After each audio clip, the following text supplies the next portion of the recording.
Bienvenue dans le podcast The Jebs. Ici, on parle entrepreneuriat, on parle investissement et on parle installation en Tunisie. Je voulais vous remercier. Merci pour les personnes qui me suivent, merci pour vos commentaires, merci pour vos retours.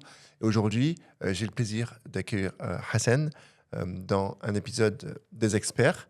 Aujourd'hui, on va parler d'une thématique qui, pour moi, est souvent sous-estimée, c'est celle du travail, celle du remote, celle du travail à distance, celle de l'infrastructure en Tunisie, mais pas que. Et pour ça, j'ai voulu inviter Hassan, qui est le fondateur de BenchBee. Donc, merci beaucoup d'être avec Merci nous à toi. ce soir. Merci à toi. Je tenais à ce que tu sois présent parce que si je prends un truc imagé, on va parler de façon spécifique peut-être du domaine informatique, IT, c'est-à-dire sur ton cœur d'expertise, d'un talent ici tunisien qui est très formé, qui est très compétent. Ce n'est pas tant la ressource qui manque, mais plutôt comment le connecter aux boîtes, comment les boîtes peuvent acquérir des talents. Et en fait, en échangeant en préambule, faire de la Tunisie, au-delà d'une simple terre de retour, un vrai hub de talent et un vrai hub d'ingénieurs. Je pense qu'elle en a les potentialités.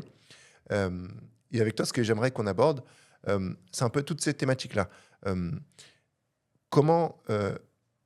Comment se positionne le talent tunisien, comment il s'internationalise, pardon, quel élément, quelle boîte il y a au milieu, comment, typiquement, si on se balade, bon, ça fait une longue intro, mais au moins ça nous donne ici de la profondeur. Si on se balade demain à Paris et qu'on parle d'ingénierie, on voit très souvent des ingénieurs tunisiens parce qu'ils sont compétents et formés. Les boîtes en rêvent, en cherchent. Et justement, avec BenchBee, tu t'es mis entre les deux. On va justement essayer de parler de ton modèle. Voilà, si je peux essayer d'avoir des éléments de réponse. Il y a beaucoup de questions, mais voilà, tu peux commencer vraiment sur un peu ce qui t'a amené vers là. Ouais. Qu'est-ce que toi, tu perçois du talent tunisien, mais pas que. Je sais que tu avais aussi une boîte d'infos ici. Enfin, Ouais. voilà. On peut dégrossir ça ensemble. Ok. Mais écoute, avec plaisir. Merci pour l'invitation. Merci pour l'intro. Et alors, à quelle question je dois répondre en premier? Je vais essayer de prendre par n'importe quel bout et après on échange ensemble avec plaisir. Le talent tunisien à l'international. Moi, j'ai beaucoup travaillé en Angleterre plus qu'en France et aussi à Paris. Et on croise beaucoup de Tunisiens. Alors plus à Paris qu'à Londres, parce que il y a beaucoup de Tunisiens qui vont aller chercher des opportunités en France plutôt qu'en Angleterre, mais ils pourraient totalement. Il y a énormément de Tunisiens dans le domaine de l'informatique. La Tunisie, depuis très longtemps, et les études en Tunisie sont reconnues. Il y a des bonnes écoles. On a un très bon niveau en maths. Et donc après, tu construis ce que tu veux. Quand tu as un cerveau bien fait, tout va bien par la suite. Et donc oui, il y a beaucoup de talents tunisiens qui se sont internationalisés. Il y a aussi beaucoup d'entreprises qui sont venues s'installer en Tunisie. Et ça, on pourra en parler aussi, de la différence de carrière et de type de travail, de technologie auquel le talent tunisien est exposé quand il est en Tunisie. Et quand il va à l'étranger, une très grosse différence aussi. C'est beaucoup du travail de maintenance. En Tunisie, tu veux En dire. Tunisie, ouais. En Tunisie, il y a beaucoup de travail de maintenance, beaucoup de J'ai travail. l'impression que c'est des succursales, la gestion, la paie, l'informatique. Ouais, mais c'est-à-dire que je vais vraiment faire du cliché, hein, mais pour simplifier, une entreprise qui a un outil qui est en production, un système, une application depuis 10 ans, et il faut faire de la maintenance, du suivi, de la correction de bugs, des petites améliorations ici et là. Elle peut avoir cette option de se dire, je vais ouvrir une succursale en Tunisie, et voilà, c'est un outil qu'on maîtrise bien, qu'on connaît bien, avec une tech qui est mature. Je vais embaucher en Tunisie des gens pour maintenir et travailler sur cet outil. Quand ils vont développer un nouvel outil, ils vont avoir tendance à garder ça chez eux. Il n'y a pas beaucoup de travail de design, d'architecture, de réelle innovation qui se fait en Tunisie. D'accord. Et la raison, elle est assez simple. L'internalisation, en fait, si tu veux, les porteurs de projets sont occidentaux, les fonds sont occidentaux, les technologies aussi. Il y a tout un sujet aussi sur l'accès de la technologie. Quand tu es en Tunisie et que tu n'as pas tu n'as pas une carte avec des dollars dedans, bah, c'est difficile d'explorer le cloud. C'est difficile de prendre des abonnements. Il y a tout un tas de choses qui sont Compliqué techniquement. plus compliquées, on va dire, que pour une boîte française. Il faut trouver de la devise. Il y a des choses qui sont ce qui sont. Si je me permets de te couper, Mhm. juste pour rebondir, genre, créer une boîte tech ou bien un service informatique en Tunisie, est-ce que c'est une réalité économique viable, intéressante, ou bien vaut mieux rester en Europe et continuer de perdurer, ou bien c'est vraiment le parcours du combattant et peu viennent ici? Ça l'est, c'est viable. Il faut savoir ce qu'on vient chercher en venant en Tunisie. Je pense que l'idée de se dire, au lieu d'ouvrir ma boîte en France ou en Angleterre, je vais l'ouvrir en Tunisie, ça me coûtera moins cher, elle est fausse. Il ne faut pas venir que pour ça. C'est vrai que le salaire moyen, comparativement, il est plus bas en Tunisie, mais il ne faut pas venir que pour ça. Généralement, que ce soit des Tunisiens qui ouvrent des boîtes en Tunisie ou des Européens qui viennent investir ici, ils sont toujours une succursale ou une entité juridique en Europe pour signer les contrats, etc. Parce qu'une des autres réalités, c'est les clients. Où sont les clients? Aujourd'hui, si tu veux te placer sur des technologies nouvelles, type architecture cloud, etc., où sont les clients tunisiens sur le marché tunisien qui ont besoin de ça? Il y en a pas beaucoup. Des très grandes structures qui ont besoin de projets de taille, il n'y en a pas beaucoup. En Europe, aux États-Unis, il y en a énormément. Et donc, les grandes entreprises, les clients finaux sont là-bas.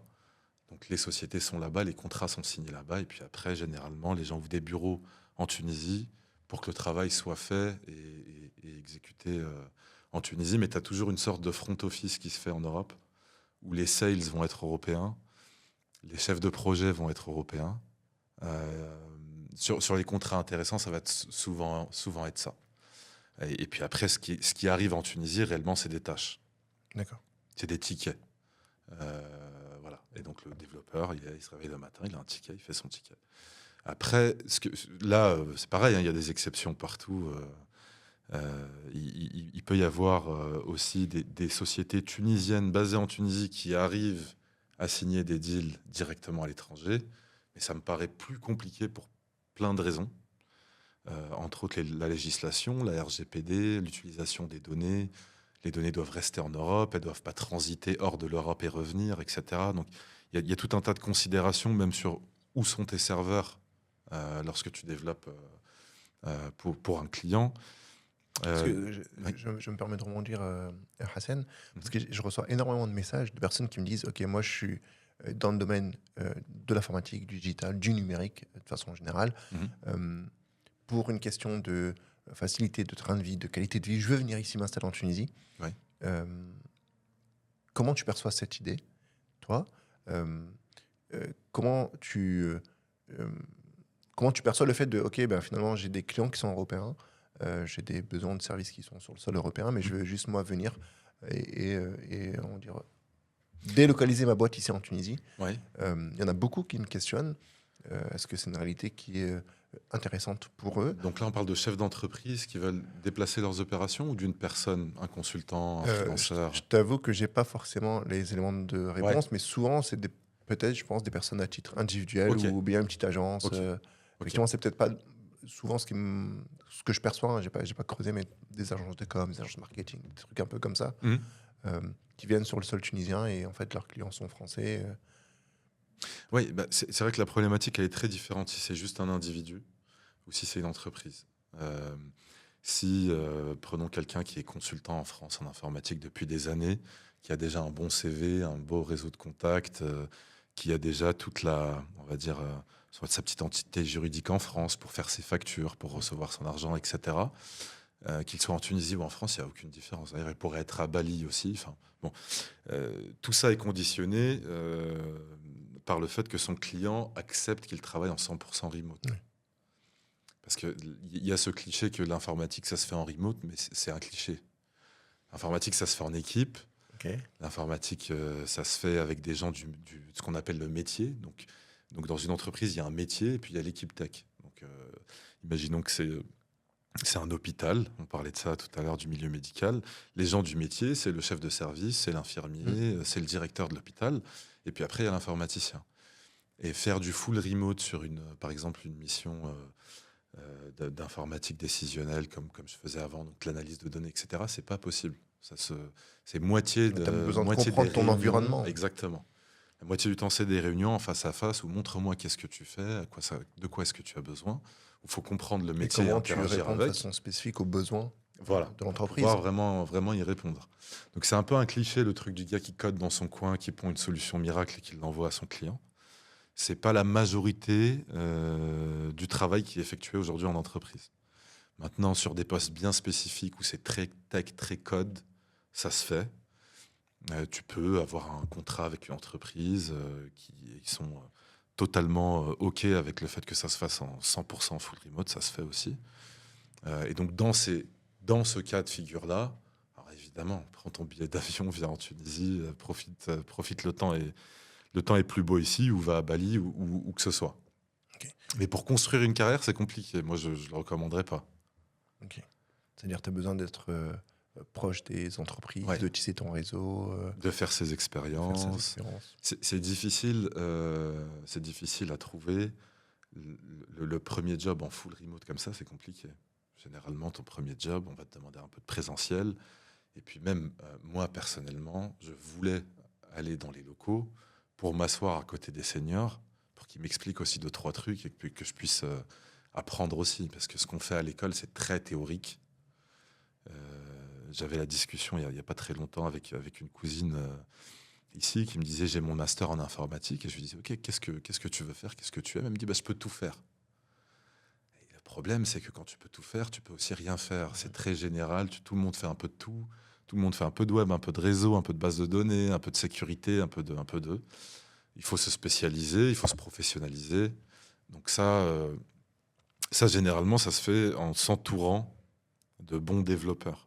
Et ce que je lui conseillais, moi, c'était d'essayer de trouver une bonne boîte, de ne pas chercher le salaire, de trouver le bon environnement pour apprendre. Ça dure 1-2 ans, tu apprends, tu te spécialises, et puis après, tu gagnes ton argent. Tu gagnes ton argent, c'est mieux. C'est important ce que tu dis, à savoir qu'effectivement, d'être au sein de l'entreprise pour y connaître sa culture, pour y comprendre son fonctionnement, pour apprendre auprès des seniors qu'on a un peu plus juniors, par exemple. Et d'ailleurs, c'est exactement le sens des consultants. Ils sont souvent envoyés en entreprise, tu vois, et si on les voit dans la boîte dans laquelle ils sont, c'est souvent un peu problématique. Et c'est justement ce à quoi tu as voulu répondre, il me semble, comme problématique. Qu'est-ce que tu peux nous dire justement sur ça, sur BenchBee, sur qu'est-ce que c'est, à qui tu t'adresses, Ouais. comment tu as perçu, toi, les problématiques de ce domaine-là. Si tu peux nous en donner Ouais. 2 mots et ensuite Ouais. on continue comme ça. Donc BenchBee, c'est une plateforme qui est destinée aux ESN, SS2I. Qu'est-ce que c'est Donc, Parce que peut-être c'est que toute l'audience n'est pas forcément- différentes manières, différents acronymes pour dire la même chose, des sociétés de services en informatique. Ok. En fait, dans le monde de l'informatique, pareil, hein, je sursimplifie, mais c'est pas grave. Il y a des entreprises qui vendent un produit, des entreprises qui vendent un service. Donc, pour te donner un exemple que tout le monde connaît, Microsoft, ils viennent et ils te vendent Excel. Voilà. Et une société comme Price, Deloitte, KPMG, les boîtes de conseil, Le Big Four, là, t'es n'ont pas parti, n'ont pas de produits, ils viennent pas Ok. te vendre un logiciel, ils viennent te vendre du conseil. Donc ce qu'ils font, c'est qu'ils t'envoient des personnes, ils t'envoient des experts pour répondre à une problématique. Ils te vendent un service. La société qui fait du développement d'applications, c'est pareil, ils te vendent un service. Donc ils te mettent à disposition en fait des experts pour répondre à ta problématique. Et donc BenchBee, c'est pas pour ceux qui développent et qui vendent un produit, c'est pour ceux qui vendent du service. Une société en informatique, c'est simple, elle est valorisée par son équipe. Et donc, plus tu as d'experts, plus tu as d'expertise, plus tu peux répondre à des problématiques, etc. Et la richesse d'une boîte d'informatique, c'est son équipe et ses consultants. Et BenchBee, c'est une plateforme, on a essayé, on peut presque dire réussi maintenant, on y est presque, à réunir un assez grand nombre d'entreprises en informatique, donc tous basés en Angleterre pour l'instant. On a lancé en Angleterre. Et l'idée, c'est que ces entreprises peuvent partager les capacités qu'ils ont et leurs demandes sur cette plateforme. Donc, exemple, Si on prend un exemple concret. prends un exemple concret et simple. Dans mon équipe, j'ai un data engineer qui est excellent, qui a toutes les certifs qu'il faut, etc. Il vient de finir un projet pour un client. C'est un projet qui a duré 6 mois, 1 an, qu'importe. Et donc là, aujourd'hui, il n'a, entre guillemets, rien à faire. Généralement, ce qui se passe, c'est que cette personne, on va lui dire, fais des formations, essaie de passer d'autres certifs, travaille sur ton profil pour mieux le vendre aussi. Et cette période-là, pendant tout ce temps-là, pour l'ESN, c'est une période de stress parce qu'ils vont continuer à payer ce consultant le temps de lui trouver un autre projet. Et donc l'idée, c'est là que BenchBee intervient. L'idée, c'est que l'entreprise puisse aller sur BenchBee, poster un profil et dire, voilà, j'ai un data engineer, il a tel certif, telle expérience, et il est disponible à tel prix par jour. Si quelqu'un est intéressé, faites-nous signe. Okay. De l'autre côté, il y a une autre ESN qui vient de signer un contrat qui avec 2 data engineers, mais pas le talent. Ils en ont besoin d'un 3e en renfort parce que le client est très pressé. Ils veulent répondre au client, ils veulent pouvoir livrer ce projet, signer ce contrat. Donc, qu'est-ce qu'ils vont aller faire? Ils vont aller chercher un data engineer. Donc là, tu as toutes les options traditionnelles. Tu fais un post sur LinkedIn, tu reçois des commentaires de débutants qui cherchent un travail, mais c'est pas ce que tu veux. Tu veux quelqu'un qui a 5-6 ans d'expérience dans la finance, par exemple. Tu peux appeler des agences de recrutement, c'est long, ça coûte cher. Ou tu peux, et c'est déjà un comportement qui existe, en fait, les entrepreneurs, les chefs d'entreprise, les managers dans les sociétés de conseil en informatique développent un réseau et travaillent entre eux. C'est-à-dire qu'ils se prêtent des consultants. C'est déjà quelque chose qui existe. C'est le mercato Voilà. inter-ESN. Exactement. Et donc là, l'idée, c'est que tu peux, pareil, venir sur BenchBee, dire j'ai besoin d'un data engineer. Et après, BenchBee, c'est un peu comme une application de rencontre. On ne prend pas de commission, on n'est pas une agence de recrutement, on ne prend pas de pourcentage sur les contrats qui sont signés. Nous, notre objectif, c'est de mettre en relation 2 personnes autour d'un besoin commun. Et on ouvre la conversation. Donc, il y a un chat qui s'ouvre exactement comme sur WhatsApp, Teams ou Slack. Et donc, c'est les 2 managers des 2 sociétés informatiques qui vont pouvoir échanger et discuter de ce placement-là. Donc, à qui ça s'adresse exactement, votre produit? C'est aux consultants, c'est à l'ESN, c'est à l'ESN. Indépendant? C'est à l'ESN, ouais, à l'ESN. Il n'y a pas d'indépendants les indépendants ne peuvent pas s'inscrire sur BenchBee. C'est uniquement des entreprises. Et ça s'adresse vraiment à l'entreprise. Et les utilisateurs donc, qui vont utiliser BenchBee tous les jours, c'est vraiment le chef d'entreprise et son équipe de management. Okay. Le consultant n'entend même pas parler de BenchBee, n'a pas d'interaction avec notre plateforme. C'est quoi, du coup, votre spécificité à vous? Je me permets vis-à-vis des autres boîtes de mise en relation, Ouais. C'est quoi votre différenciation Nous, la différence, elle est grande parce qu'il y a beaucoup de sociétés de mise en relation qui essayent de faire le pont entre l'ESN et le client. Donc, il y a plein de plateformes qui existent déjà, qui sont internationales, cotées en bourse, où le but, c'est que toi, tu es une entreprise d'informatique, tu te crées un profil et tu essayes de gagner des contrats, des marchés. Il y a aussi des plateformes qui te permettent de recruter un consultant. Donc, ils vont te mettre en contact avec des chercheurs d'emploi, des gens qui cherchent un emploi. Mais il n'y a pas de plateforme, ou très très peu, qui sont horizontales, en fait, qui vont te mettre en contact avec d'autres gens qui font la même chose que toi pour pouvoir partager ses capacités et ses talents. Et c'est pas vu comme étant une problématique concurrentielle de par les ESN, ou bien, c'est-à-dire, tu m'as dit tout à l'heure que ça se fait de façon un peu informelle, ouais. Et toi, tu es venu structurer et apporter un peu de visibilité ou de lisibilité sur ce qui se fait déjà. Ouais. C'est très smart d'ailleurs, je trouve ça bien, mais bravo. Merci. Alors, sur cette partie-là, il y a une sorte d'adage. En fait, je ne suis pas du tout du domaine informatique, moi. Oui, c'est pour ça que je me permets ces questions, ces interrogations. Et... Bien sûr. Il y a une sorte d'adage qui se dit comme ça dans le monde du conseil en France, c'est qu'un bon consultant finit par travailler pour le client. En fait, c'est très fréquent, le fait de perdre son consultant. La mobilité des consultants, c'est quelque chose qui existe beaucoup. C'est possible de verrouiller ça au niveau contractuel? Absolument. C'est ce que tout le monde fait aujourd'hui. Mais malgré ça, avec leurs clients actuels. C'est-à-dire que moi, si je suis une ESN et toi, Toi, le client, si je t'envoie un super analyste de données qui travaille sur une mission pour toi pendant 2 ans, tu peux avoir envie de Le l'internaliser. garder, ouais, bien sûr. Et en fait, tout ça, c'est couvert dans les contrats. Et donc, c'est couvert par des clauses qui sont libératoires où tu vas me payer un certain montant si j'accepte, etc. Pour, C'est un vrai mercato, quoi. exactement, exactement, pour pouvoir recruter directement ce consultant-là. Sinon, il y a des clauses qui interdisent et le client et le consultant de travailler ensemble pendant 5, 6, 7 ans euh, en fonction du contrat. Et donc, réellement, les outils juridiques qu'utilisent déjà les ESN les protègent déjà. Donc, au lieu d'aller travailler avec un client, là, ton client, c'est une autre ESN. Donc, tu mets en place exactement les mêmes contrats, les mêmes clauses pour te protéger ton consultant, le garder. Maintenant, si l'ESN est très intéressé par ce profil, c'est quelque chose qui peut se faire aussi, tant que dans le respect contractuel. C'est pour ça que je dis souvent à nos clients, pendant les démos, pendant les premiers échanges, c'est pas du tout une révolution, c'est une évolution.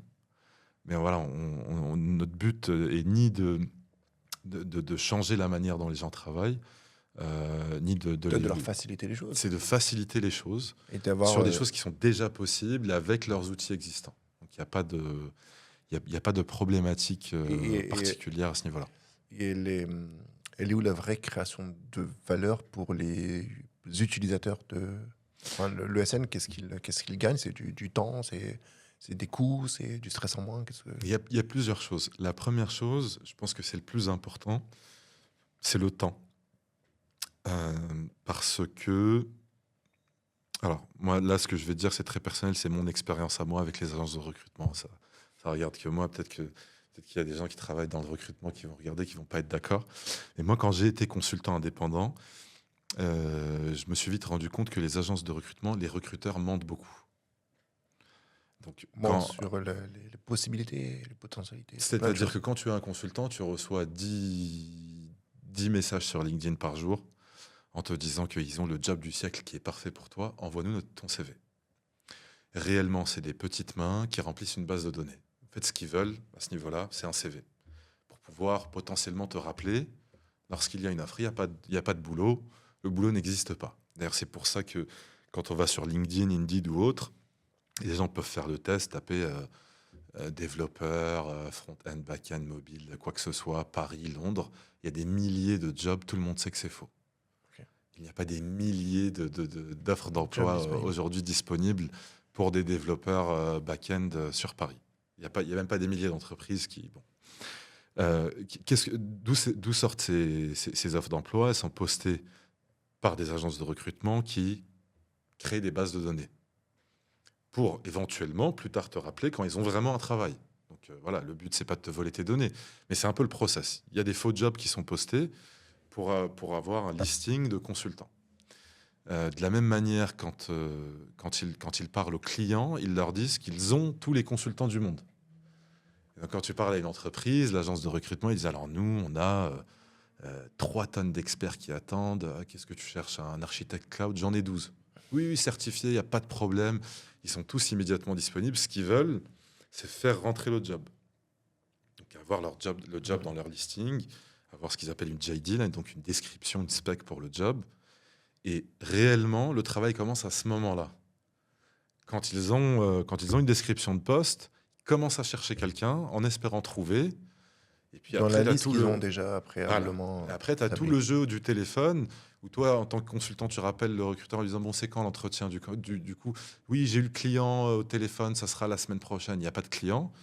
Et de la même manière, du côté client, alors quand est-ce qu'on fait les premiers entretiens? Quand est-ce que je reçois les premiers CV? Oui, semaine prochaine, etc. Et pendant ce temps-là, ils passent des appels pour essayer de trouver dans la liste qui est disponible, machin. Il y a une perte de temps qui est importante. Il y a une deuxième chose, c'est que les gens qui font du recrutement en informatique, la majorité ne viennent pas du monde de l'informatique. Et donc, quand ils reçoivent une demande... Les TRH dans le bâtiment... ils notent des mots-clés. Tu vois, pas. Qu'importe ce qu'ils font, mais réellement, le recrutement, c'est un métier qui est difficile. Hein. Moi, je ne leur jette pas la pierre, mais ils notent des mots-clés. Et donc, ils font des recherches par mots-clés. Et moi, j'ai déjà eu plusieurs fois des conversations téléphoniques à l'époque avec des recruteurs où ils me disent voilà, qu'est-ce que vous faites? Et donc j'explique. Par exemple, j'explique que j'ai fait de l'administration de bases de données. Et donc en fait, dans tout ce que j'ai dit, quelqu'un de l'informatique comprend que oui, évidemment, que SQL est une de mes compétences. Et donc après 10 minutes où je fais tout mon speech, elle me dit est-ce que vous maîtrisez SQL?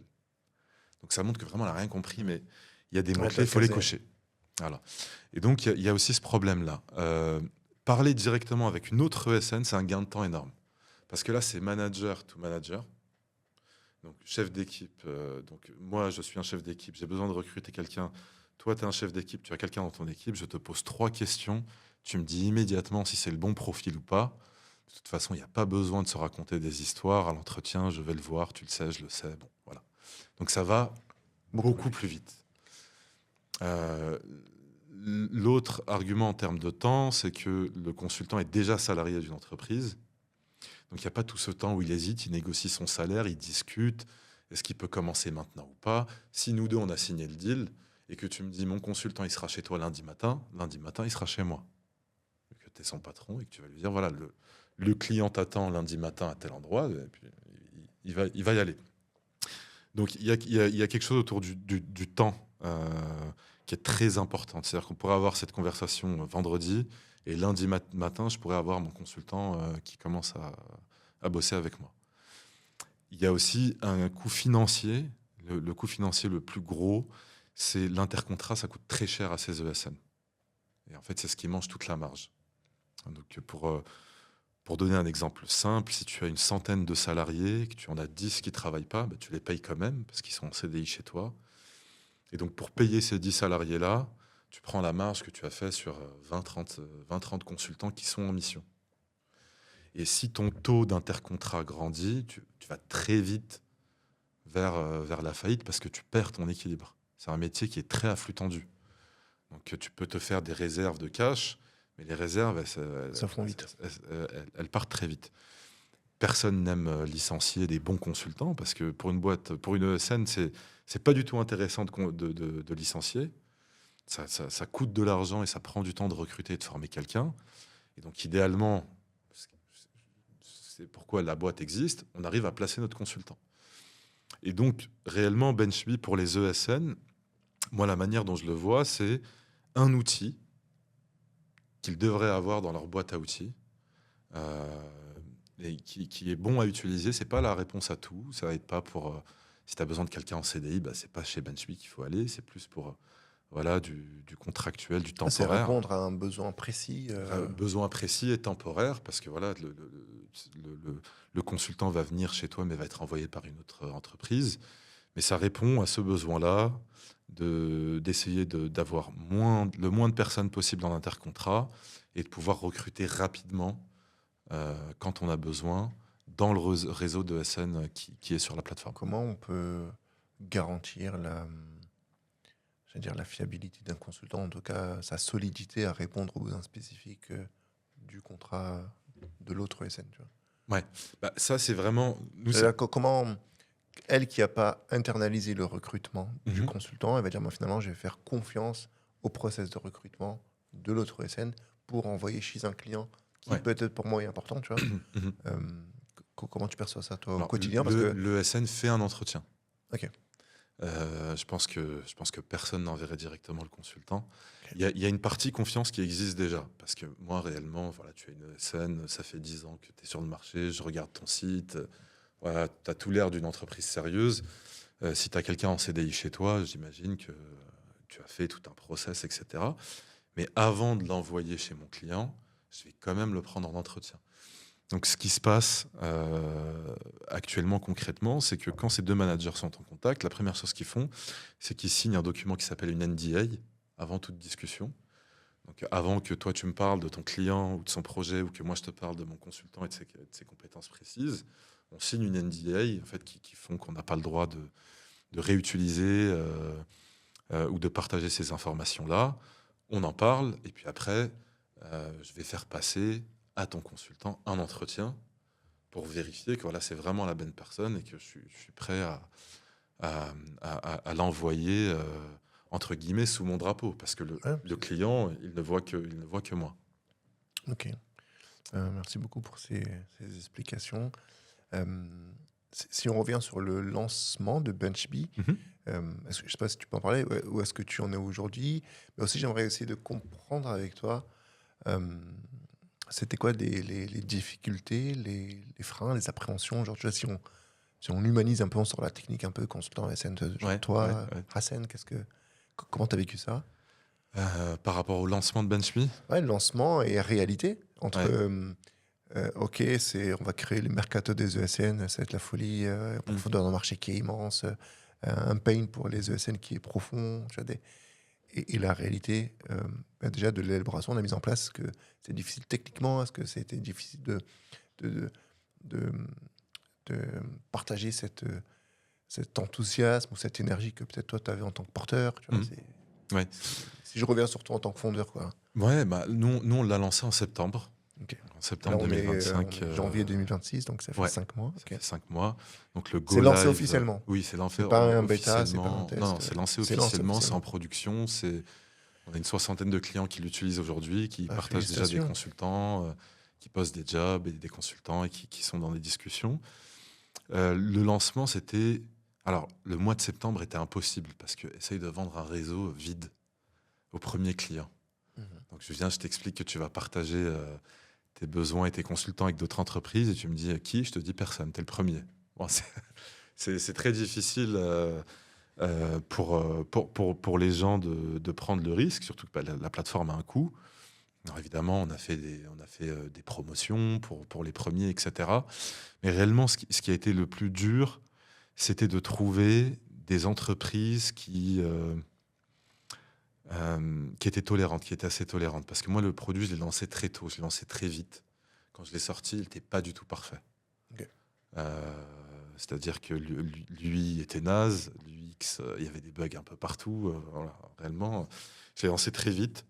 T'as fait ça Euh, pour tester le marché? j'ai fait ça, un, pour tester le marché, deux, pour pas optimiser un truc qui n'existe pas. Moi, ça, c'est une des erreurs que je vois souvent. Les gens cherchent à Ah, optimiser. ah, faire de façon parfaite le produit idéal et enfin, Voilà. il n'y a aucun marché derrière, quoi. Se soucier de la performance de quelque chose qui n'existe pas, ça n'a aucun sens. Donc, moi, ce que j'ai essayé de faire, c'est, je me suis dit, voilà, il faut que les actions principales de cette plateforme, qui est poster un consultant, poster un job, et le match fonctionne. Tout le reste, on verra. Personne n'a remarqué, mais bon, pendant les 3 premières semaines, tu ne pouvais même pas récupérer tes factures sur la plateforme. Il n'y avait pas l'onglet Settings, Invoice n'existait même pas. Donc je me disais, voilà, il viendra quand ça viendra, c'est pas grave. Et donc l'idée, c'était de tester le marché, comme tu as dit, de recueillir du feedback. Donc c'était de trouver des clients qui étaient assez tolérants. Et moi, je le disais clairement, voilà, je lance. Et votre feedback est important, construisez-le avec moi. Il y a eu plusieurs features qui sont venues Des directement clients. des clients où ils me disaient est-ce que ce serait possible d'ajouter ça on aimerait spécifier ceci, on aimerait spécifier cela, comment on peut faire ceci, etc. Donc, bon, maintenant, ça fait 5-6 mois, donc le produit est beaucoup plus solide. On a travaillé dur dans le bac. Mais c'est vrai que c'est aussi une histoire de coût. Tu es beaucoup plus motivé à embaucher, à faire grossir ton équipe, à faire un truc ultra pro, ultra carré, mettre les fonds, lorsque tu as des clients et tu vois que ton calendrier se remplit de démos, que ça marche, que ça prend, que les gens l'utilisent, etc. Donc, c'était très stressant, mais moi, je le recommande à tout le monde de lancer le plus tôt possible, de se dire quel est vraiment le minimum que je peux sortir avec le minimum. Par contre, il faut que le minimum marche très bien. Oui, bien Ça, sûr. ça marche pas. Là, ça Faut devient, que c'est ça devient réactif, qu'il y ait trop. quand même un service derrière. Voilà, exactement. Faut que ça fonctionne. Faut que ça fonctionne bien. Et puis après, tout le reste vient avec le temps.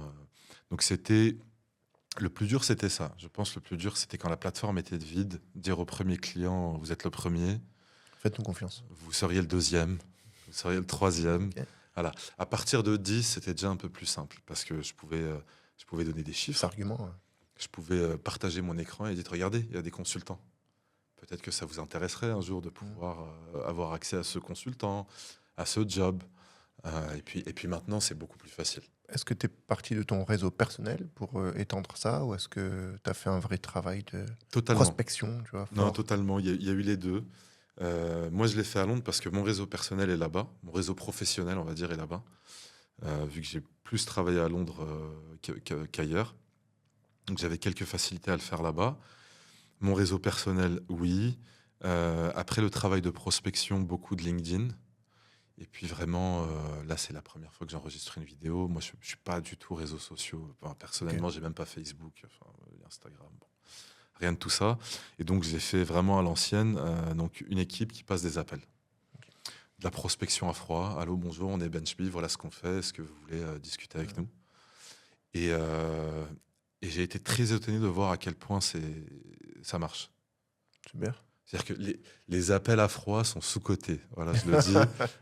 Ok. Tout le monde essaye de trouver les nouvelles techniques. Les nouvelles automatisations. IA, ouais, machin, exactement. ultra personnalisé. Mais si tu as la bonne personne qui peut prendre le téléphone et glisser une petite blague en disant « Bon, allez, je vais te saouler, mais que 20 secondes, machin, avec un petit rapport humain », ça va. Et puis après, si l'offre est intéressante, si c'est pertinent, si le ciblage est bien fait,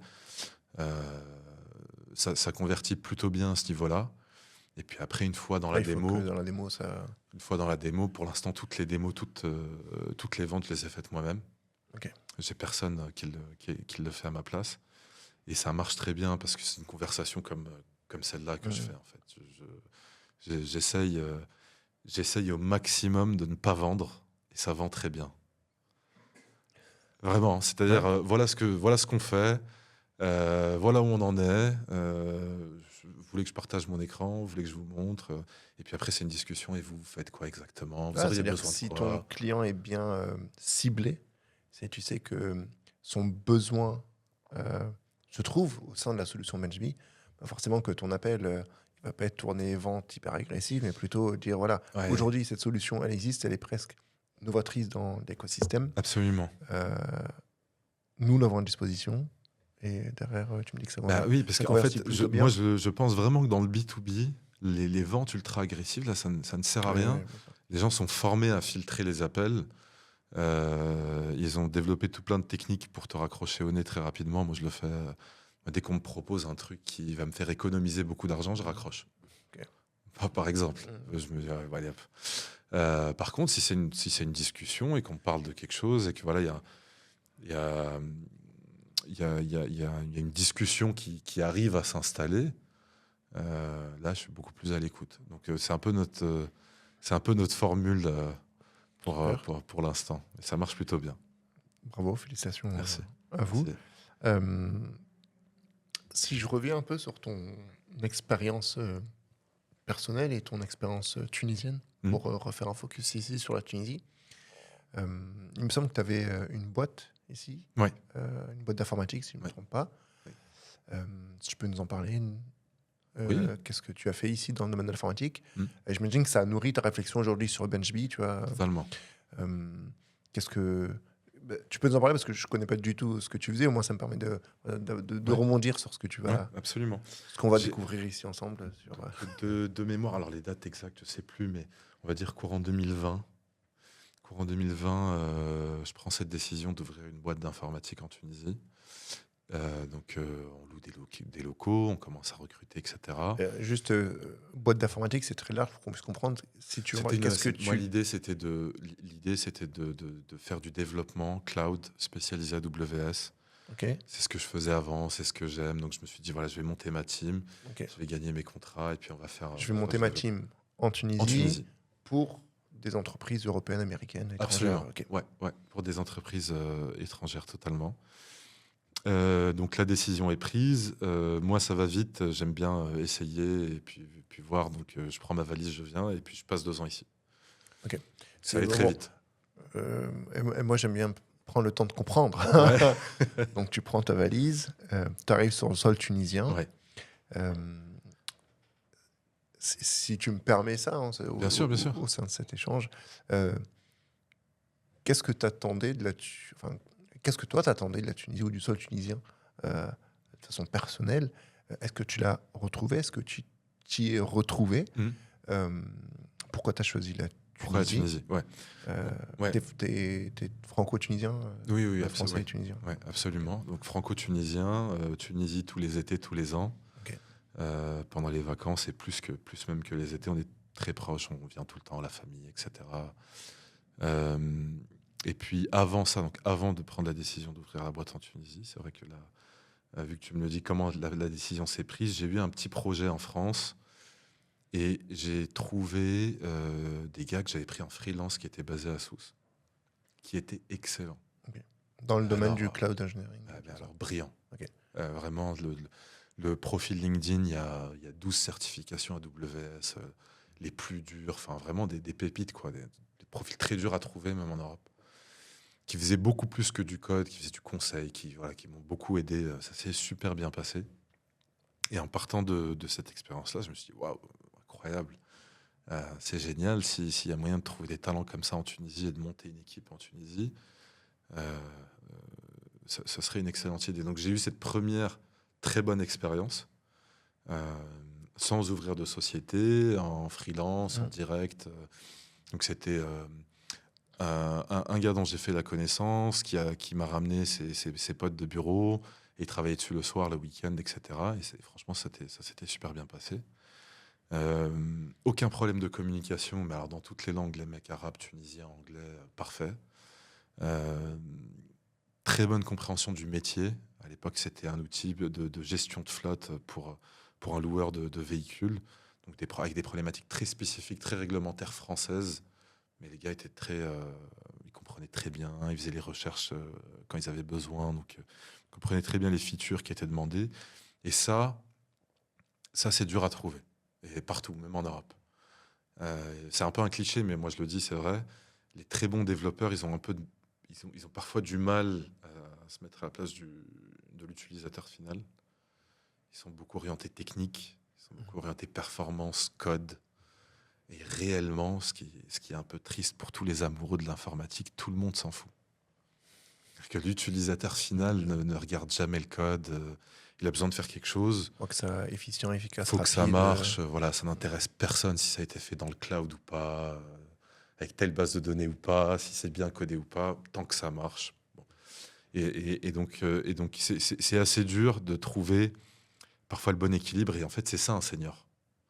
Un senior, c'est celui qui arrive à, ne, à être très attentif au code et à la technique et aux technologies qu'il doit utiliser, etc. Mais aussi très attentif aux besoins du client, aux besoins du business, au coût, au temps, et qui ne s'enferme pas que dans des problématiques techniques. Généralement, effectivement, l'impression que le junior vient de par son appétence pour le sujet, tu vois, il aime bien être effectivement peut-être au max des certifs ou bien tous les passer, en tout cas essayer au maximum d'être le plus compétent, je ne dire pas techniquement, mais presque. Et alors d'avoir une hauteur ou un regard un peu plus haut sur la finalité, le besoin, le regard client. Ça, effectivement, dans tous les corps de métier, hein, pas que dans le domaine info, mais ça vient avec le temps, l'expérience, l'expertise. Oui, absolument. Absolument. Moi, en tant que consultant, je faisais beaucoup de l'informatique décisionnelle, donc tout ce qui est dashboard, analyse de données, etc. Et les dashboards que je faisais au début étaient beaucoup plus compliqués. Sur une page, tu avais 7 graphes. Ok.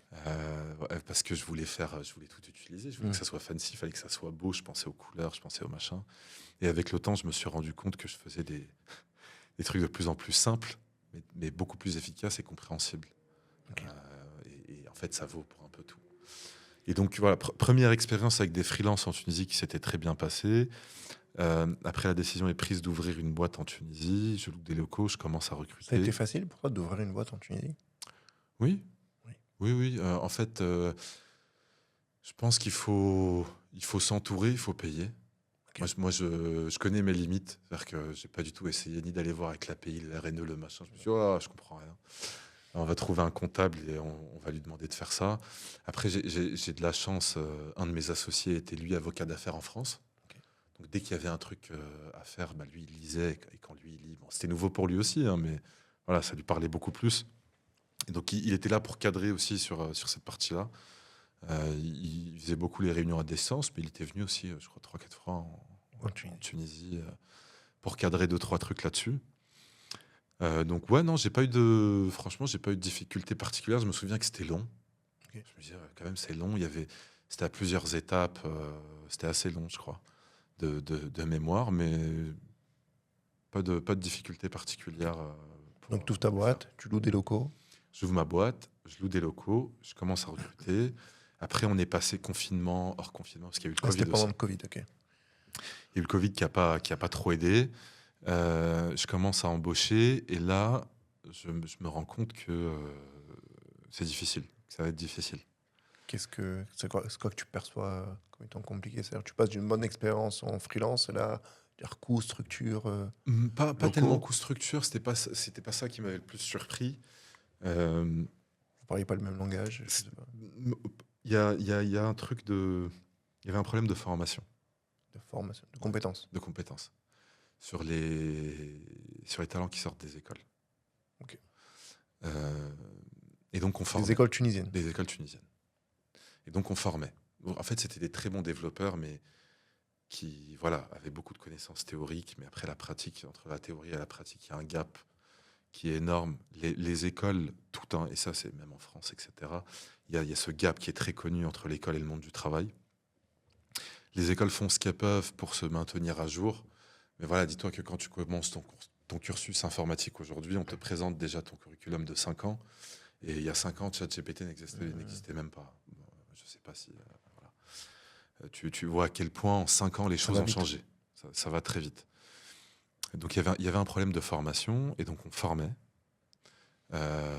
On formait techniquement, on formait au process, on formait aux outils. Et dès que les formations étaient finies, les gens partaient. Quitter la boîte. Quitter la boîte, ils étaient en Europe. En Europe. Ah oui, ben, moi en fait, j'aime bien dire C'est que voilà, la question. Oui, c'est très intéressant. ce que j'ai fait, c'est un centre de formation où j'ai payé les gens. Okay. Pour moi, centre de formation où tu as payé les gens. Exactement, j'ai payé les gens, ils ont été formés. Je suis très content pour eux tous, je les ai tous sur LinkedIn. Il y en a beaucoup qui sont passés par la boîte et qui sont aujourd'hui en Allemagne, en France, la très grande majorité. Okay. Ça me fait penser à un truc, c'est que j'en ai parlé aussi tout à l'heure, c'est que beaucoup d'ingénieurs tunisiens, beaucoup d'informaticiens tunisiens, beaucoup de personnes dans la tech formées ici en Tunisie restent peu ou pas sur le sol tunisien et beaucoup sont présentes dans les boîtes en Europe. Ça, c'est à titre individuel que j'aimerais comprendre. Ils y vont pour un aspect économique, j'imagine. Quel est l'intérêt des boîtes européennes de venir ici sur le marché africain, enfin, spécifiquement sur le marché tunisien, de prendre des talents tunisiens? Parce qu'on dit souvent que le talent est dur à trouver. Ouais. Le talent est souvent peu disponible. Et donc, ils se rabattent vers l'Afrique. Enfin, j'essaie de comprendre un peu comment ils viennent capter ici de la compétence et comment ils l'utilisent derrière. Okay. Bah, je vais commencer par l'exception et après je vais revenir à la généralité. En fait, ma question sous-jacente, c'est est-ce que des personnes, par exemple, formées en école en France, tunisiens, reviennent sur le sol tunisien? Ou peu ou pas? Peu, je pense. Okay. Ils viennent en chef d'entreprise, s'ils reviennent. Okay. Je te disais, je vais commencer par une exception, mais que j'ai vécue moi-même.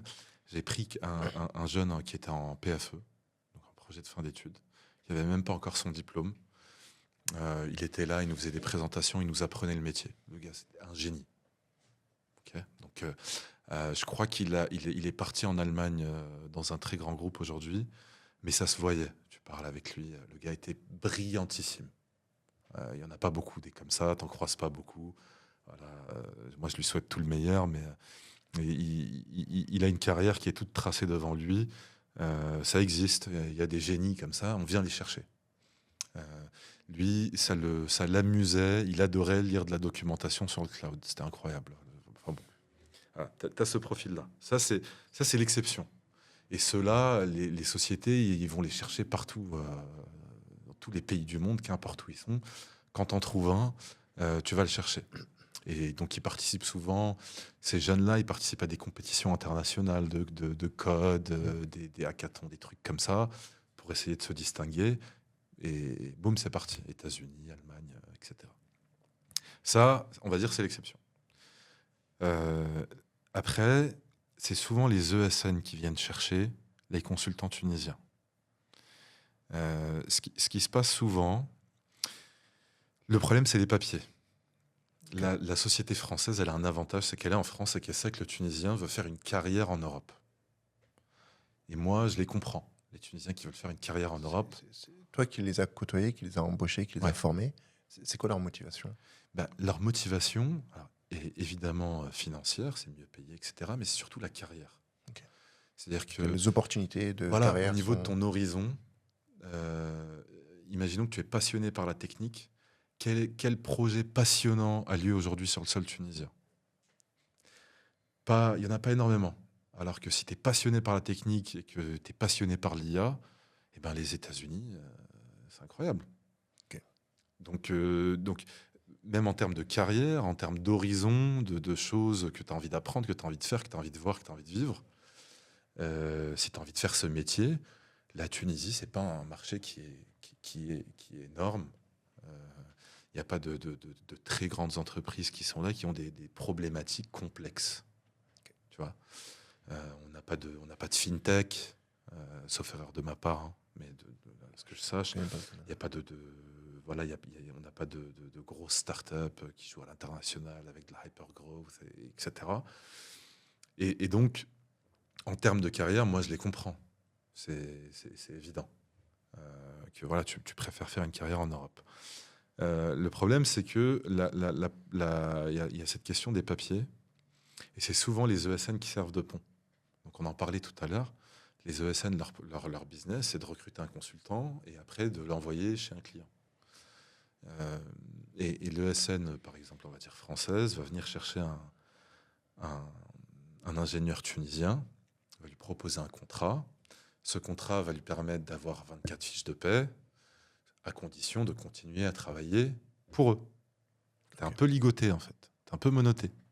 Tu dois rester chez ton employeur, etc. Parce que la demande de visa est faite par ton employeur. Et pendant les premiers 24 mois, tu n'es pas beaucoup payé. Celui qui est assis à côté de toi et qui est français, qui fait la même chose. Un poste équivalent. Un poste équivalent est mieux payé, significativement mieux payé. Tu n'es pas beaucoup payé, mais tu restes quand même. Tu vas chez tes clients, tu fais un peu d'expérience, tu finis tes 24 mois, tu tiens ton titre de séjour et tu fais ta carrière. Ok. Et généralement, c'est ce qui se passe. Généralement, c'est ça. Mais les 2 premières années sont assez dures.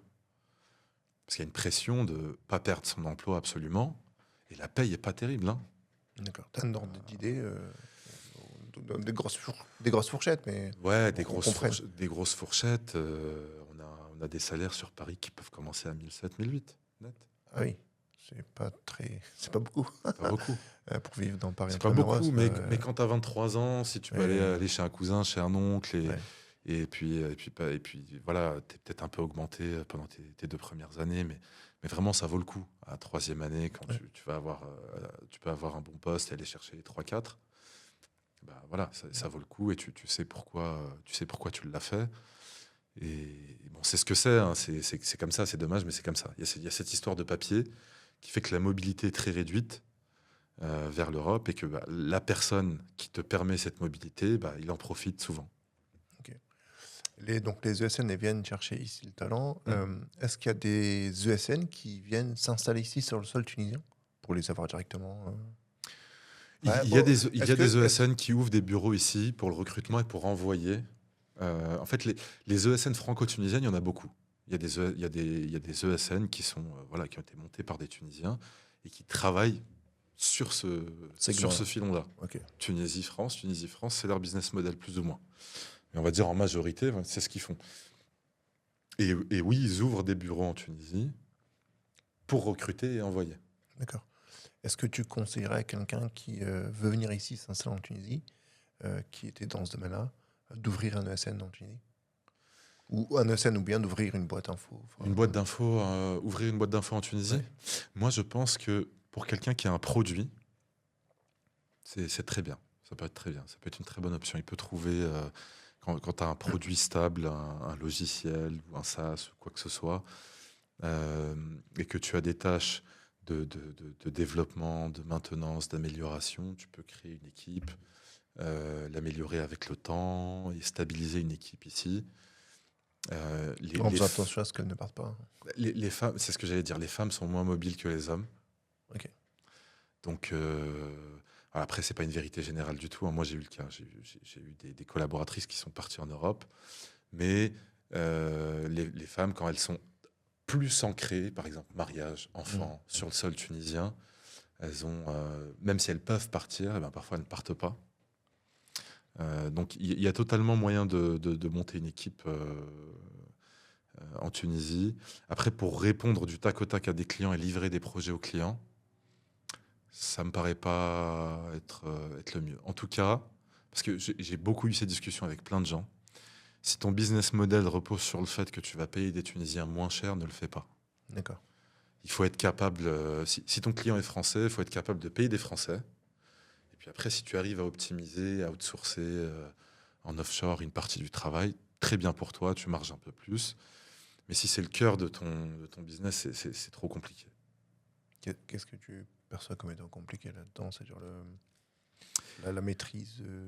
C'est trop. Il y a plusieurs choses qui sont compliquées. La première, ça va être le lien avec le client, ce dont on parlait tout à l'heure, les réunions clients, etc. Tu te retrouves à tout faire.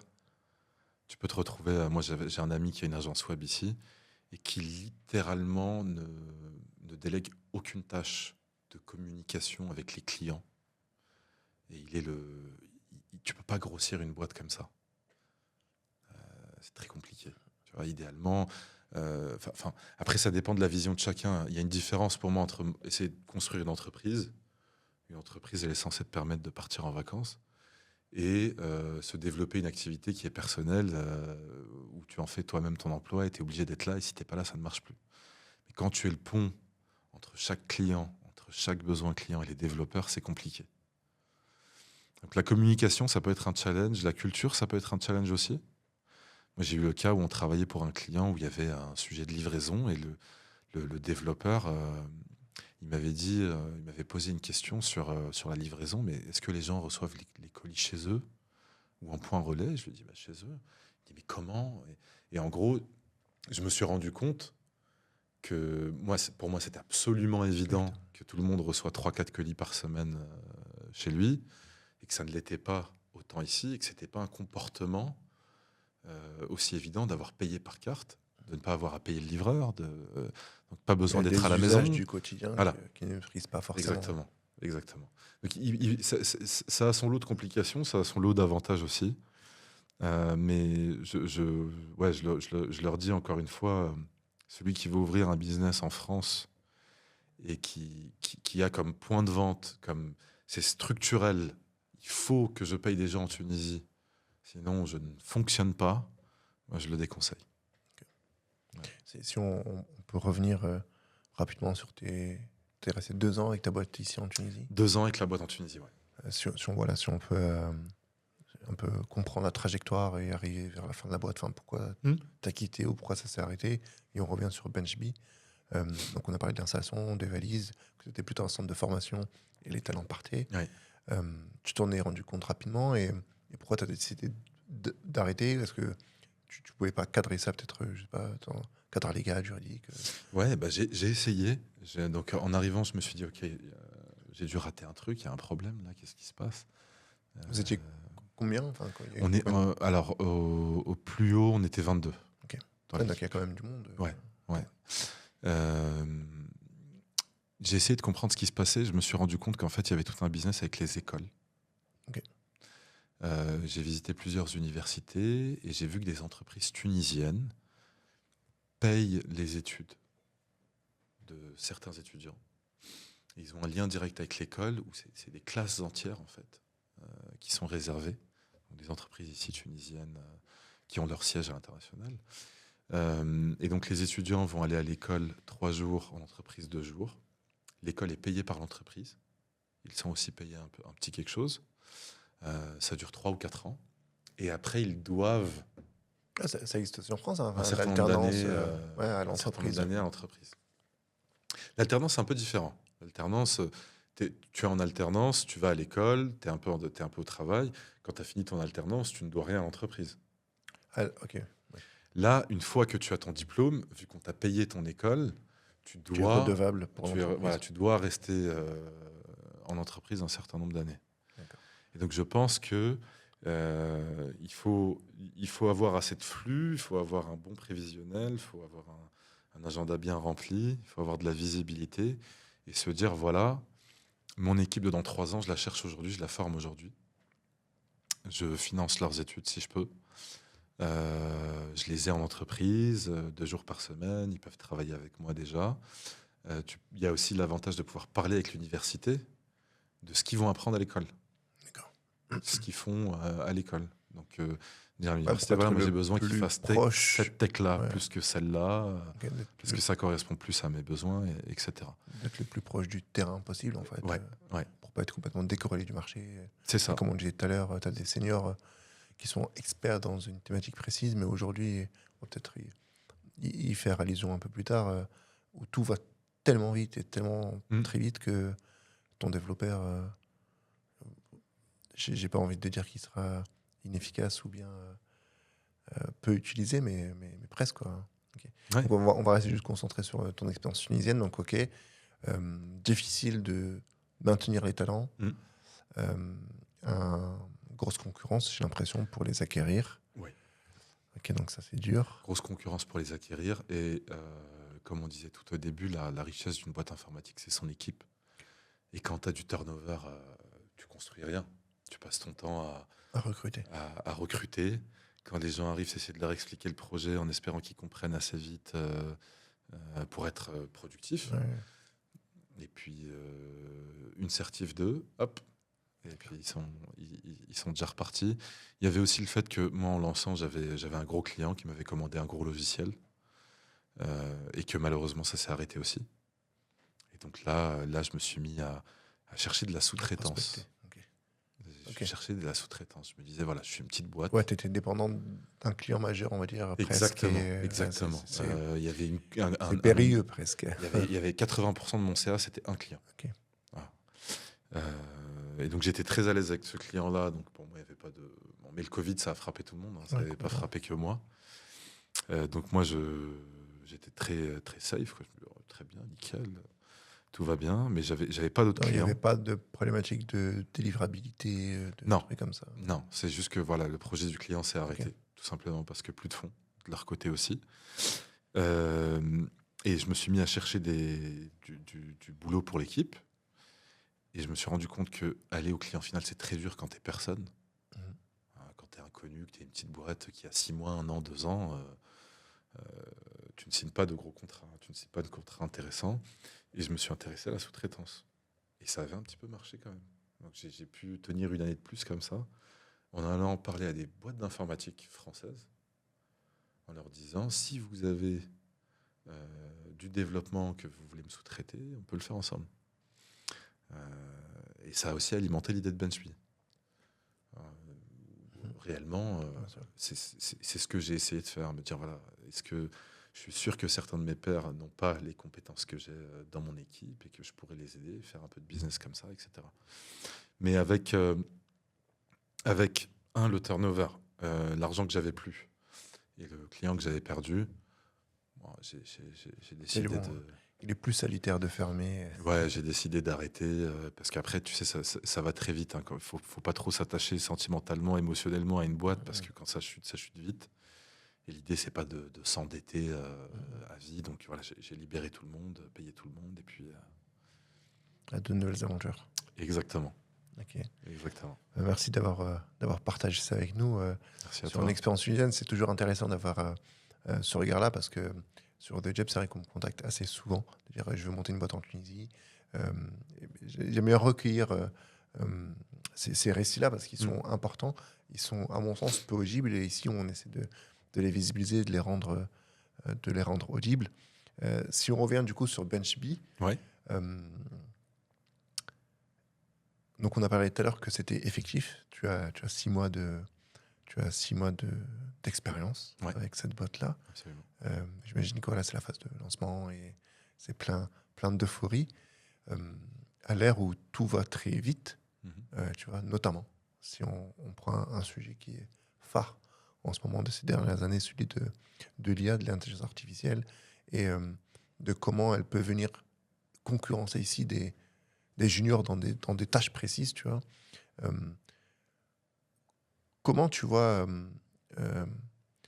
on va pas faire de grosses généralités autour de cette thématique, mais si on reste focus sur BenchBee, est-ce que tu as peur de l'IA ou bien c'est quelque chose que tu utilises complètement dans ton quotidien et ta solution on est imprégné. Surtout, ce que je veux dire, c'est sur, on parle beaucoup de tel métier va disparaître, telle expertise va être supprimée.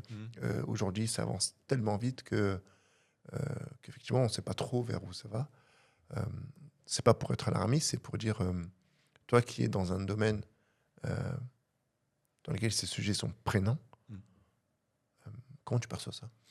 Comment je perçois ça? Je vais essayer d'éviter les très grosses spéculations. Parce que réellement, mon avis sur l'IA, c'est qu'il y a ce qu'on observe aujourd'hui, et puis après, tout le reste, c'est de la prédiction. On pense qu'à l'avenir. Bon. Moi, ce que je vois aujourd'hui, de ce que je vois, de ce que l'IA a fait, de ce que l'IA a changé aujourd'hui, l'IA, c'est un très bon assistant. Pas plus. Ça ne remplace pas un développeur. Okay. Ça ne remplacera pas un développeur. Le rôle du développeur est il faut qu'il le prenne comme un outil. Il faut qu'il apprenne à l'utiliser. Les développeurs juniors, il y a cette tentation de demander à l'IA de faire pour nous et ça ne marche pas. Réellement, aujourd'hui, ça ne marche pas. Moi, je le vois. Ça ne fonctionne pas. Par contre, lorsque on utilise l'IA, c'est-à-dire que c'est toi qui tiens le volant, c'est toi qui conduis, c'est pas Claude Code qui pond du code et que tu ne comprends plus rien à ce qui se passe. C'est un gain de temps énorme et c'est un assistant qui est parfait. Mais il faut savoir exactement où on va, par exemple dans le contexte du code. Là, il faut faire un plan précis. Une architecture très précise et demander des tâches précises à l'IA. Et moi, j'utilise l'IA tous les jours énormément quand je code parce que c'est un gain de temps énorme. Une fois que je sais exactement ce que je veux faire, que je le demande à une IA et qu'elle me prend un morceau de code, bah, au lieu d'écrire 100 lignes, les 100 lignes sont là, je les relis, je les ajuste, et voilà, on va dire, il y a 90% du job qui est fait. Au niveau des... Donc c'est un vrai gain de productivité, quand on sait l'utiliser. Et je pense que pour ceux qui sont sur LinkedIn, moi c'est le seul réseau social que j'ai, on voit souvent des petites images, des mèmes qui tournent, où un développeur fait un truc en IA et te dit j'ai fini au bout de 10 minutes, mais qu'après il passe 3 semaines à le débugger parce qu'il ne comprend rien et voilà, il a des dizaines de milliers de lignes de code devant lui. C'est pas comme ça qu'il faut le prendre. Il faut se dire je suis un développeur, moi c'est mon avis. Hein. Je fais exactement tout comme d'hab et j'ai un assistant. Comme si c'était un collègue à qui on pouvait envoyer toutes les corvées, toutes les tâches répétitives et simples qui ne demandent pas beaucoup d'intelligence. Mais il faut garder le contrôle, il faut tenir le volant tout le temps. Là, c'est très, très efficace. Au niveau des métiers qui vont disparaître plus généralement, vraiment plus généralement au niveau de l'IA, les métiers qui vont disparaître, les métiers qui sont à risque, etc., je ne l'ai pas observé. Je ne dis pas que ça n'arrivera pas. Je dis juste que pour l'instant, je ne l'ai pas observé. J'ai pas vu les comptables disparaître. Ça fait des années que les gens disent la comptabilité, c'est tellement répétitif, c'est des maths, c'est des nombres. L'IA va... J'ai pas encore vu. L'IA, faut savoir que c'est pas comment dire, c'est pas assez précis. Il faut avoir une tolérance à l'erreur que par exemple la comptabilité n'a pas. Moi, si tu me dis j'ai un outil d'IA qui va faire ta comptabilité et faire ton bilan en 5 minutes pour 10 fois moins cher qu'un comptable, je me dis ok, je vais aller déposer un bilan, il y a quand même un risque juridique. J'ai pas envie, parce que l'IA fait des erreurs. Tout le monde le sait aujourd'hui. Tout le monde le sait, l'IA fait des erreurs. Donc je pense que pareil, je pense qu'on va avoir des comptables qui vont utiliser de l'IA, de la même manière que les développeurs utilisent de l'IA. Mais je ne pense pas que l'IA, à la maturité actuelle des choses, l'IA ne va pas... Je ne l'ai pas observé. J'ai pas vu des gens au chômage à cause de l'IA aujourd'hui. Voilà. Après c'est peut-être le cas. Mais même l'exemple des call centers, où on a très vite vu des IA qui passent des appels. Ouais. Il y a beaucoup de gens qui ont essayé ça. Est-ce que ça fonctionne vraiment ? Moi, personnellement, aujourd'hui, je n'utiliserai jamais une IA pour prospecter pour Benchly. Ok. Je trouve que ça fait très cheap, je trouve que ça se voit, que c'est pas assez bien fait, que en fait, le but d'une conversation, c'est une conversation, et que réellement, oui, je vais passer 10 000 appels en 1 minute, mais je vais signer combien de clients? Je sais pas. Ok. Je sais pas. En tout cas, dans mon cas, moi, Oh, je c'est vois d'interroger, de pas. questionner, parce qu'effectivement, on parle souvent du développeur, du code dans le Ouais. domaine de l'IA, qu'effectivement, c'est plus rapide, c'est plus efficient, c'est plus efficace. Mais Ouais, tu as l'expertise, moi, je ne connais pas du tout j'ai pas de, ce j'ai domaine-là. pas de, c'est pas du tout quelque chose qui m'inquiète. C'est Ok. quelque chose que j'aime beaucoup. Je suis toutes les versions à chaque fois que on me dit c'est Gemini est maintenant le meilleur dans ces ChatGPT, et puis ils font la course. Je regarde, j'utilise, je teste et tout. Parce que j'utilise énormément, même pour tous mes meetings, les transcripts, les machins, c'est très utile. Mais moi, personnellement, ça n'a pas remplacé mes développeurs. Ok. J'ai jamais de la vie, j'y ai même pas pensé. On va dire, là, je Mais vais me tu crées pas débarrasser d'un front et je vais prendre une IA. tu Pas crées un du tout. bunch beat d'agent IA, là, un truc qui Ouais, part dans non, tous les non, sens. non, Ok, non, si non, pas du on tout. remet un peu de sérieux là-dedans, BenchB est efficient aujourd'hui et Ouais. sur le marché. Euh, c'est quoi votre vision? C'est quoi, vision à court terme, là, vision à moyen terme et votre ambition? Si tu peux le partager avec nous en tant que... Alors là, donc, comme je t'ai dit, on a une soixantaine de SN qui sont sur la plateforme. C'est très bien quand on est parti de zéro, mais on n'a pas encore atteint la masse critique qui fait que vraiment il y a une vraie valeur ajoutée forte, et à chaque fois que tu l'ouvres, tu trouves le job dont tu as besoin, tu trouves le premier objectif vraiment sur lequel on est focus, c'est 150 ESN en Angleterre. Ok. Sur le Royaume-Uni uniquement. La raison pour laquelle on n'a pas ouvert la plateforme à plus de pays, c'est que pour que le réseau soit efficient, il faut que les sociétés soient assez différentes l'une de l'autre. Donc, par exemple, je fais de la sécurité, tu fais du développement. Je peux avoir besoin de développeurs, tu peux avoir besoin de consultants cybersécurité, ça marche très bien. Mais aussi assez proche pour permettre la Des signature de échanges. contrats facile. C'est plus facile quand tu es anglais de travailler avec un anglais que d'aller travailler avec une boîte en Italie pour tout plein de raisons qui sont assez évidentes. Mais l'idée, c'est d'atteindre la maturité. On n'est vraiment pas du tout sur des objectifs de chiffres, mais vraiment sur des objectifs d'activité, de contrats signés via Benchly, de nombre de jobs postés, nombre de candidats, et de vraiment apporter cette valeur-là. Atteindre les 150 boîtes au UK, ça c'est l'objectif court terme. Un lancement sur l'Union européenne et sur le Moyen-Orient. Le Moyen-Orient, j'ai passé moi-même tout un mois en octobre à Abu Dhabi. J'ai rencontré énormément d'entreprises en informatique là-bas. Et leur problème, c'est le talent. Tout le monde veut aller aux Émirats, travailler aux Émirats. Pour les juniors, il y a énormément de demandes de partout dans le monde, d'Inde, de Pakistan, de Tunisie. Tous les juniors aimeraient aller trouver un travail là-bas. Mais pour les seniors, pour les gens qui ont 15 ans d'expérience dans l'informatique, eh ben, ils ne trouvent pas. C'est-à-dire, eux ne trouvent pas de poste, Ils ou ne, bien les boîtes ne trouvent les, pas de les seniors. boîtes ne trouvent pas de seniors. Ok, parce qu'ils sont déjà en poste, j'imagine. En fait, quand tu veux un chef de département en informatique, généralement, il a 15 ans d'expérience, ou en tout cas, tu as envie qu'il les ait, et qu'il ait travaillé dans un grand groupe, etc. Mais il a aussi une femme, des enfants, ou un mari, des enfants, des parents, des beaux-parents, etc. Et donc, il y a un problème de mobilité, d'aller s'installer aux Émirats. C'est pas qu'une question d'argent quand on a 40 ans. Voilà, c'est plus compliqué que quand on a 23 ans d'aller s'installer aux Émirats. Travailler avec des consultants indépendants pour une société, par exemple, basée à Abu Dhabi, c'est très compliqué. C'est un contrat par consultant, un virement par consultant. Et c'est de la gestion qui est compliquée, c'est des risques, tout ça. Par contre, travailler avec une société anglaise, ça marche très bien. Un interlocuteur qui est établi depuis des années, qui peut sourcer localement ces talents-là, qui peuvent travailler en remote, qui peuvent faire des déplacements pro temporaires si nécessaire. Il y a une très belle synergie qui se fait.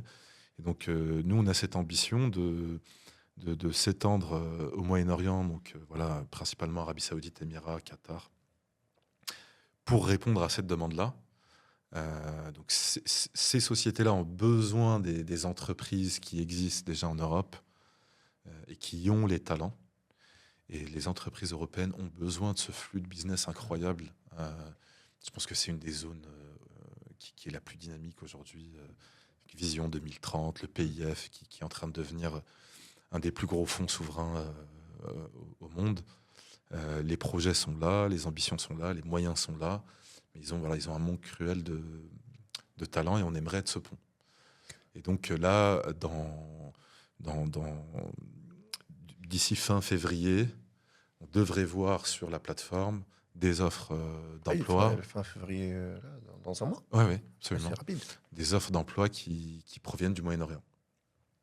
Ouais, je vous l'espère. Pour nos clients anglais et européens. Et évidemment, là, aujourd'hui, je fais ce podcast, je le fais en français parce qu'évidemment, on va arriver en France aussi. Hey. On va essayer d'amener BenchBee à la maison quand même. Ok. Voilà. BenchBee à la maison, pourquoi tu n'as pas commencé en France? Parce que le réseau pro était en le Angleterre. réseau pro est en Angleterre. Ok. Y a un dynamisme que j'aime bien en Angleterre aussi. Ok. Pour plusieurs raisons, plusieurs facilités qui ont fait que voilà, c'était plus facile de lancer ça. C'était plus facile pour moi de le lancer en Angleterre. Ouais. Ok. Super, je te remercie pour tous ces éléments. Merci à toi. On a survolé pas mal d'éléments entre ta boîte tunisienne, ton parcours, BenchBee, ses fonctionnalités, ce à quoi elle répond. Effectivement, j'ai bien aimé, tu as dit, on fait pas de révolution, mais une évolution à travers entre ce qui est dans les usages du quotidien aujourd'hui dans ces domaines-là, et nous, ce qu'on vient apporter comme solution, plutôt comme lisibilité, c'est beaucoup plus simple. Exactement. Il y a des gains de temps, de coûts. Donc non, je trouve ça très, très intéressant.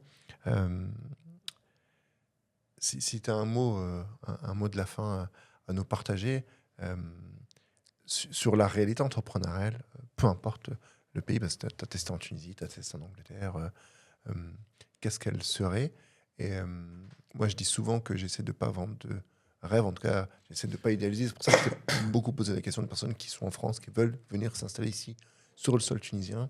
Toi qui as vécu ça, tu avais quasiment plus de 20 personnes sous ta responsabilité. Si tu peux nous partager un petit mot de la fin. En tout cas, de toute façon, personnage, je te souhaite vraiment plein de réussite et on suivra ça avec grande attention. Merci beaucoup. BenchBee.io. Un petit mot de la fin sur le retour en Tunisie, l'installation en Tunisie. Non, pas forcément. L'entrepreneuriat en l'entrepreneuriat de façon générale. Ouais. Là, on tourne au sein de Jeps, donc moi, je me suis installé ici en Tunisie. Donc effectivement, je parle. Quand on me parle beaucoup de retour ici, mais plutôt, je parle aussi d'investissement, je parle aussi d'entrepreneuriat, et je pense qu'il y a des codes entrepreneuriaux qui soient universels, effectivement adaptés à la réalité locale. Mais c'est plutôt sur ça, le parcours entrepreneurial qui était le tien. Ouais. Est-ce que tu conseilles, est-ce que tu déconseilles, qu'est-ce que ça t'a apporté? Aujourd'hui, tu fais ça plutôt par volonté purement économique, ou bien tu as vraiment une ambition qui est autre, là, sur tes valeurs peut-être à nous partager? Un petit terminer ça. Un petit mot de la fin, c'est difficile ça. Ou même que ce soit pas un mot de la fin, on coupera, t'inquiète pas. sur tes valeurs, les valeurs de boîte peut-être, les valeurs humaines, qu'est-ce que tu veux partager ici avec nous? Moi, je pense que s'il y a une chose que j'ai appris en entreprenant, c'est que il faut essayer de pivoter assez vite, de ne pas avoir de conviction. Ok. Il faut réussir à se remettre en question. Il faut être un peu... se détacher émotionnellement. Il faut se détacher de ses convictions. Ouais. Si tu as la conviction que ça doit fonctionner comme ça, que c'est cette offre-là qu'il faut, il faut réussir à prendre de la distance constamment, remettre en question et pivoter vite.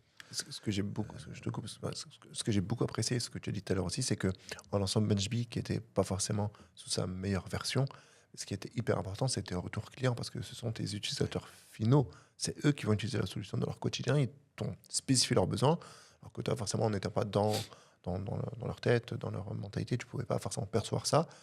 Mais peut-être qu'aujourd'hui, c'est peut-être ça qui marche et qui font qu'ils restent chez BenchBee. Absolument, absolument. Il faut être à l'écoute. Moi, je pense qu'un bon chef d'entreprise, c'est la personne qui écoute le plus et ses clients et ses collaborateurs, et qui arrive à trancher, qui essaie de prendre les bonnes décisions. C'est la qualité des décisions qui compte, c'est pas tellement le nombre, mais il faut réussir à écouter et il ne faut pas avoir de très très fortes convictions. Moi, les très grosses visions, les projections sur 5-10 ans, où, voilà, c'est ça qui va se passer, j'ai un peu du mal parce qu'en vrai, on n'en sait rien. Il faut essayer. Toute idée que tu as, essaye-la avec le moins de coups possible. Passe un coup de fil, demande à quelqu'un qui le fait vraiment. Tout a l'air facile de loin. C'est un exemple assez connu. Tout le monde a l'impression qu'ouvrir un restaurant, ça ne doit pas être si dur que ça. Faut acheter 2-3 trucs, embaucher un cuisinier, et puis ça tourne tout seul. On peut partir en vacances. Et en fait, j'ai quelques amis dans la restauration et c'est pas du tout ça. C'est très dur. C'est un des métiers les plus durs à faire tourner de manière pérenne. Donc tout est facile de loin. On a plein de convictions quand on commence. Il faut essayer de garder un maximum de distance avec ça et accepter de changer d'avis, accepter de se dire on s'est trompé et pivoter le plus rapidement possible. Okay. Voilà. Merci beaucoup. De rien. Merci beaucoup pour ton temps. Merci beaucoup pour ton partage. Merci. On est sur la fin de cet épisode. C'est un épisode qui était vraiment riche, qui était dense. On a survolé plein de thématiques de l'installation ici, un produit tech, comment on le structure, comment on va vers ses clients, comment on est à l'écoute, comment on pivote rapidement. Voilà, on était complètement dans le terrain au niveau entrepreneurial. Franchement, je vous souhaite une très très belle réussite à Benchbee. Merci On beaucoup. essaiera de suivre ça avec la plus grande des attentions. Et n'hésitez pas. Vous aussi, si vous avez des projets, si vous avez des projets à partager avec nous, que ce soit entrepreneuriaux, vous êtes ici les bienvenus pour qu'on puisse en discuter, pour qu'on puisse apprendre de votre parcours, pour qu'on puisse apprendre de votre expertise. Et ça, on va le faire ensemble. The Jebs, on construit ensemble. Et 2026 fait que continuer. Merci encore pour cet échange. Merci beaucoup. Et Merci on suivra ça de près. Merci.